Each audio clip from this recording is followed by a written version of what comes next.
As those of you who have bought my recently re-released first book, Parallel Lines of Glasgow Supremacy, will know, 2015 will see book number 4 in the Thorogood series, The Shift, coming your way sometime soon. Here's a little taster. The wind howled as it administered a series of stinging slaps to his recoiling features.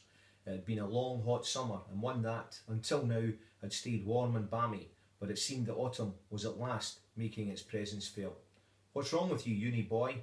A wee bit of wind and you're burrowing into your tunic like a ragged-arsed mole digging for his life. Tell me, what the fuck did you join the Glasgow Police for, anyway?"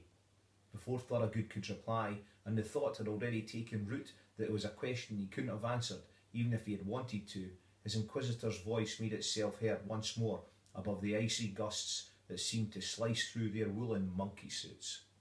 "You fucking students are all the same. Think you can turn up with your bloody degrees and run the show before the ink has dried in your warrant cards. But—" The voice stopped, and Thorogood ground to a halt, aware that his tormentor was no longer parallel with him, turning slowly to stare into taunting grey eyes. The senior cop's index finger jabbed out into his rookie's shoulder, and a breath of stale alcohol washed over Thorogood, and he found himself mesmerised by a mouthful of rotten teeth that resembled a blown fuse box. "It don't work that way out here, you wanker. It's what I say that goes, and it's me that calls the shots. When I say jump, you ask how high, because what I say is the only way you're going to stay alive on these streets. You understand me, uni boy?" Thorogood attempted to provide an answer, but found words hard to come by for a second time, and settled for a nod of his head.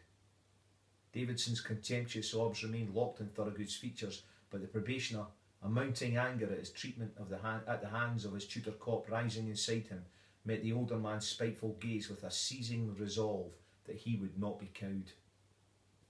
Their close proximity brought home the sense of latent violence that seemed to accompany Davidson, like some imminent threat of impending menace, promised and relished. "Now listen, good boy," hissed the senior cop, emphasising the last word before adding, "I don't like middle-class sponging student scum, and I couldn't give a fuck whether you make it out the other side of your probation dead or alive, but what I do care about is keeping my own hide in one piece. So while you're with me, you play by my rules. Your education, uni boy, starts right now." Thank you.